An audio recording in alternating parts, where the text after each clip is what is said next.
दोस्तों आपका स्वागत है आपके अपने चैनल बालक ज्ञान में। दोस्तों आज हम आप लोग के लिए बायोलॉजी 12th क्लास के लाए हैं, जो कि इसमें सारे के सारे जो क्वेश्चन है इम्पोर्टेंट है। तो चलिए शुरू करते हैं। पहला जो क्वेश्चन है, क्लोन क्या होता है।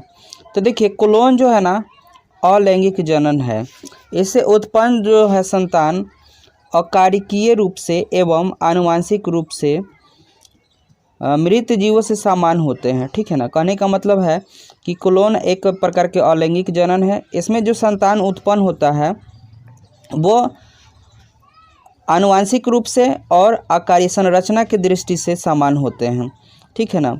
इसको क्लोन कहा जाता है। लाभ जीवों में विभिन्नताएं उत्पन्न नहीं करती है। कहने का मतलब इसमें जो जीव होता है ना वो उसमें विभिन्नता नहीं होता है, इक्वल होता है। इसके सफल होने की आशा कम होती है। चलिए अगला जो क्वेश्चन है दोस्तों, एड्स की लक्षण क्या होता है। तो एड्स के कारण लगातार शरीर का भार जो है अकथित रूप से घटते जाता है। मतलब जब एड्स होता है तो उसमें क्या होता है ना कि शरीर का वजन जो है घटते जाता है और इसमें हमेशा जो है बुखार बना रहता है। और इसका होने का रीज़न है HIV के द्वारा ये होता है। ठीक है। चलिए अगला जो क्वेश्चन है, न्यूक्लियोटाइड और न्यूक्लियोसाइड में क्या अंतर है। तो देखिए पहले बात करते हैं हम लोग न्यूक्लियोसाइड की। तो पेंटोज शर्करा और जिसको राइबोज या डीऑक्सीराइबोज कहा जाता है, पेंटोज शर्करा तथा किसी नाइट्रोजनी क्षार के मिलने से जो बनता है ये नाइट्रोजन क्षार प्यूरिन या पैरामिडिन रूप से होते हैं। ये न्यूक्लियोसाइड कहलाते हैं। और जब यही बात किया जाए न्यूक्लियोटाइड में बनने वाले फास्फोरस अम्ल और न्यूक्लियो संघन जो है फास्फेट स्तर बंधन के द्वारा जुड़े होते हैं। देखिए आप समझिए, यहाँ न्यूक्लियोसाइड बोलेंगे कि SP। वैसे देखिए हमें बताना है न्यूक्लियोसाइड, तो S और N SN यानी वैसे यौगिक कह सकते हैं जो सुगर और नाइट्रोजनी के मिल के बना होता है उसको न्यूक्लियोसाइड कहते हैं। और SNP कह देंगे, SNP जिसको बोलेंगे न्यूक्लियोटाइड उसको बोलेंगे। वैसे यौगिक जो सुगर, नाइट्रोजनी बेस और फास्फेट तीनों मिलकर बना होता है उसको हम बोलेंगे न्यूक्लियोटाइड बोलेंगे। ठीक है। चलिए अगला जो क्वेश्चन है, हीमोफीलिया में क्या होता है। तो देखिए हीमोफीलिया रोग आनुवांशिक रोग होता है। जो चोट लगने पर रक्त का बहाव न रुकना, रुधिर में पाए जाने वाले प्रोटीन थ्रोम्बोलिन नहीं होती है, इसके कारण जो होता है कि रक्त नहीं जमता है। ठीक है ना। हीमोफीलिया जो है ना एक आनुवांशिक रोग है। ठीक है।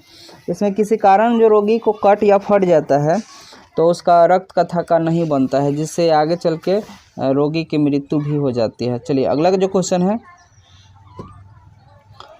टीकाकरण क्या है समझाइए। तो देखिए किसी भी बीमारी के विरुद्ध रोकने के लिए प्रतिरोधात्मक क्षमता विकसित करने के लिए, कहने का मतलब किसी भी रोगों से लड़ने के लिए हमारे शरीर में जो है विकसित की जाती है एक क्षमता, दवा खिलाकर या कुछ पिलाकर, जिसको हम लोग टीका कहते हैं। तथा यह जो है प्रक्रिया टीकाकरण कहलाता है। संक्रमण रोगों को रोकथाम के लिए टीकाकरण सर्वाधिक प्रभावी एवं सबसे सस्ती विधि माना जाता है। कहने का मतलब दोस्तों कि किसी रोग को रोकने के लिए हमारे शरीर के अंदर एक रोगों से लड़ने की क्षमता को विकसित किया जाता है, उसी को टीकाकरण कहा जाता है। ठीक है ना। चलिए अगला जो क्वेश्चन है, BT से आप क्या समझते हैं। BT कपास का उदाहरण देते हुए समझाइए। तो देखिए आप BT पहले समझ लीजिए। तो BT नामक जीवाणु एक ऐसी प्रोटीन विष का निर्माण करता है जो अनेक प्रकार के कीटों को मारने का क्षमता होता है। ठीक है। चलिए अगला जो क्वेश्चन है, BT कपास चिकित्सा चाहे BT फसल किसको कहते हैं। तो देखिए BT एक जीवाणु का नाम है, बैसिलस थुरिनजिएंसिस, जो प्रोटीन विष का निर्माण करती है जो फसलों को पीड़क प्रतिरोधी बनाता है। जीवाणु की यह प्रोटीन जीवाणु के लिए निष्क्रिय तथा पीड़कों के लिए सक्रिय होती है। बीटी के द्वारा हम आनुवंशिक रूपांतरित फसल तैयार करते हैं, जिनके उदाहरण आगे बात करेंगे। चलिए अगला जो क्वेश्चन है, ट्रांसजेनिक जंतुओं के लाभ बताइए। तो देखिए ट्रांसजेनिक जंतु के लाभ इस प्रकार हैं। ट्रांसजेनिक जंतु अधिक मात्रा में प्राकृतिक प्रोटीन से दूध उत्पादित करते हैं। कहने का मतलब ट्रांसजेनिक जंतु जो है ना वो अधिक मात्रा में दूध के उत्पादन करते हैं। इस प्रकार के जंतु में रोग प्रतिरोधक क्षमता उच्च होती है। कहने का मतलब जो ये रोग उत्पन्न करने वाले हैं इसमें प्रतिरोधक क्षमता अधिक होती है। और इससे प्राप्त जंतु जो होता है, ट्रांसजेनिक जो जंतु होते हैं वो कार्यशील बहुत होते हैं, कार्य करने की क्षमता अधिक होता है। और ये जो है जंतु किसानों के लिए आधार स्तंभ होते हैं, यानी किसानी के विकास के लिए बहुत ज़्यादा काम उपयोगी होते हैं। चलिए अगला जो क्वेश्चन है, हरित गृह प्रभाव क्या होता है। तो देखिए वायुमंडल में उपस्थित कार्बन डाइऑक्साइड गैस के द्वारा अवरक्त विकिरणें टकराकर पुनः पृथ्वी पर आ जाती है, यहाँ आ जाती है, जिससे पृथ्वी के तापमान अधिक हो जाती है। इस प्रभाव को ग्रीन प्रभाव कहा जाता है। देखिए आप समझ ही रहे हैं कि हमारे दैनिक जीवन में ज़्यादा से ज़्यादा कार्बन डाइऑक्साइड का उपयोग हो रहा है, ठीक है ना। इससे क्या हो रहा है ना कि यहाँ से जो कार्बन डाइऑक्साइड ऊपर जा रहा है और पुनः जो है वायुमंडलों से टकराकर पृथ्वी पर आ जा रहा है। इसके कारण क्या हो रहा है ना कि पृथ्वी का टेम्परेचर जो है बढ़ते जा रहा है। इसी को हम लोग बोलेंगे हरित गृह प्रभाव, ठीक है। चलिए अगला जो क्वेश्चन है, स्वपरागन और परपरागन क्या है। तो देखिए यदि परागन किसी पुष्प के वर्तिकाग्र पर होता है तो यह जो होता है स्वपरागन कहा जाता है। कहने का मतलब दोस्तों देखिएगा, यहाँ कोई पुष्प है, ठीक, यहाँ पुष्प है, अगर इसी पुष्प के पराग कोश से परागकण निकल के इसी के वर्तिकाग्र तक अगर आता है, इसी के वर्तिकाग्र तक अगर आता है तब हम इसको बोलेंगे स्वपरागन। लेकिन यही अगर दूसरे पर आ जाता है तो उसको बोलेंगे परपरागन। तो परंतु एक पुष्प के परागकण दूसरे पुष्प पर स्थानांतरित होता है तो उसे परपरागन कहते हैं। एक पुष्प से दूसरे पुष्प तक परागकणों का स्थानांतरण वायु के द्वारा हो सकता है, जल के द्वारा हो सकता है, या कोई जीव जंतु के द्वारा भी हो सकता है। चलिए अगला जो क्वेश्चन है, मासिक चक्र क्या होता है। तो मासिक चक्र वह समय है जब महिला का शरीर अंडाणु को तैयार करता है और गर्भाशय को गर्भधारण के लिए तैयार करता है। यदि गर्भधारण नहीं होता है तो महिला को मासिक धर्म पुनः शुरू हो जाता है। चलिए अगला जो क्वेश्चन है,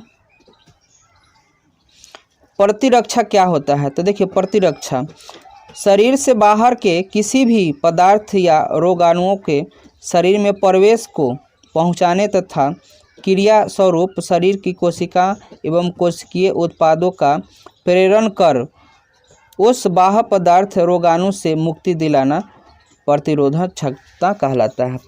देखिए कहने का मतलब है ना, जो हमारे शरीर में एक ऐसी यूनिटी होती है, क्षमता होती है जिसको विकसित किया जाता है, जो हमारे बाहरी जीवाणु हमारे शरीर में प्रवेश करता है तो उसको मार देता है, ठीक है ना। तो इसको हम बोलते हैं प्रतिरक्षा, ठीक है। चलिए अगला जो क्वेश्चन है, पशुपालन का क्या अर्थ है। तो देखिए पशुपालन विज्ञान की वह शाखा है जिसमें फायदे के लिए मनुष्य द्वारा पशुओं, कुत्तों, भेड़ों और घोड़े जैसे कृषि पशुओं की प्रजनन, खेती और देखभाल का अभ्यास किया जाता है। पशुपालन से तात्पर्य पशुपालन और चयनात्मक प्रजनन से है। यह कृषि का एक शाखा है, ठीक है। अगला क्वेश्चन जो है, जैव उर्वरक के क्या फायदे हैं। तो देखिए जैव उर्वरक मिट्टी की बनावट और पौधे की उपज में सुधार करना जैव उर्वरता का काम होता है। वे रोगजनकों को पनपने नहीं देते हैं। वे पर्यावरण के अनुकूलन और लागत प्रभावी हैं। जैव उर्वरक पर्यावरण को प्रदूषकों से बचाता है क्योंकि वे प्राकृतिक